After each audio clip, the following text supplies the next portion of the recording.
Okay, let's dive right in. Think about it like this. We're all living inside a civilization that we inherited, and it's given us some absolutely incredible gifts, but it also has some really dangerous fundamental flaws. So in this explainer, we're going to take a look at the architecture of our modern world, where it came from, and why it's really struggling to handle the problems of the 21st century. And this is the perfect way to frame what we're talking about. Einstein's famous words are a direct challenge to us, right? To solve the massive problems we're facing today, from climate change to political gridlock, we literally need a new level of thinking. We have to look at the very foundations of the systems that got us here in the first place. I want you to picture this. It's Manchester, 1829. For the very first time in human history, people are moving faster than any animal on Earth. The steam locomotive. Well, it wasn't just an engine. It was the starting gun for a whole new era. Time itself felt like it was speeding up. Distance just kind of shrank, and the entire world started to run on the rhythm of machines. This was the birth of modernity. Now, what's really fascinating is that the world that machine built, we're living in it right now. It's like we're in this huge house, but we rarely even notice the walls or the wiring. But that architecture, it shapes everything. What we think is possible, what just feels like common sense. So what exactly is this structure made of? Well, you can think of it as being held up by four fundamental pillars. They're basically the operating system for our global civilization. Let's break them down. So here they are, the big four: how we govern ourselves, how we manage all our resources, how we understand the world, and how we create some kind of shared sense of purpose. Together, these four things form the blueprint of modern life. It's the inheritance that's been passed down to all of us. But here's the twist, and this is so important. Each of these pillars was, at one time, a brilliant solution to an old problem. Things like tyranny, scarcity, dogma, they were acts of liberation. But when you scale these solutions up to a global level, they start to cast these long, really dangerous shadows. Let's start with governance. The gift was democracy. I mean, what a radical idea, right? The idea that ordinary people could actually rule themselves, a huge leap forward. But its shadow? Well, it's the paralysis we see all around us today.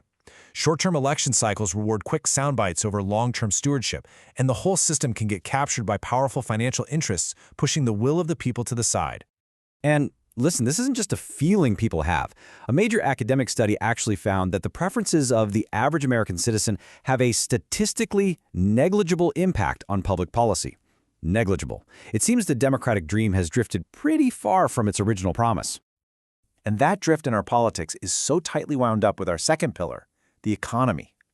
Its gift is just undeniable, an engine of innovation that created incredible wealth. But its shadow is a structural addiction to endless growth. The system isn't designed to just thrive. It's designed to expand forever on a planet that's finite. Just think about the fossil fuel industry. It powered centuries of progress, but we now know it did that by treating our stable climate like it was an infinite resource. So how does it do that? Well, a key mechanism is something called externalizing costs. Basically, this means the real price of production, things like pollution, social harm, a destabilized climate, it never shows up on the balance sheet. It just gets dumped onto society, the environment, or future generations. It's a bit like burning your floorboards to heat your house. And the way we even see the world as something to be exploited, that connects to our third pillar, science. Its gift was the Enlightenment, a powerful method for testing claims and escaping superstition. But its shadow is fragmentation. To understand things, science breaks them into smaller and smaller pieces. Now, this is brilliant for building a clock, but it really struggles to grasp complex, interconnected webs of life. For instance, industrial agriculture focused on maximizing crop yield with chemistry, but in doing so, it totally overlooked the health of the entire soil ecosystem, which led to long-term degradation. You can actually trace the source code for this way of thinking all the way back to the philosopher René Descartes. He famously divided the world into two parts, the mind, or thinking things, and the physical world, or matter. And this separation, while it was really useful for science, has had a profound consequence. It's allowed us to treat the living world as if it were just a collection of objects there to be used and exploited however we want. Finally, that leaves our frameworks for ethics and meaning. The gift here was a necessary freedom from the often oppressive authority of religious dogma, but its shadow is the challenge of, well, what comes next? As one central moral framework fades, what replaces it? Without some kind of shared compass, we risk a fragmented landscape where consumerism becomes a substitute for purpose, making it so much harder to agree on what we truly owe to each other.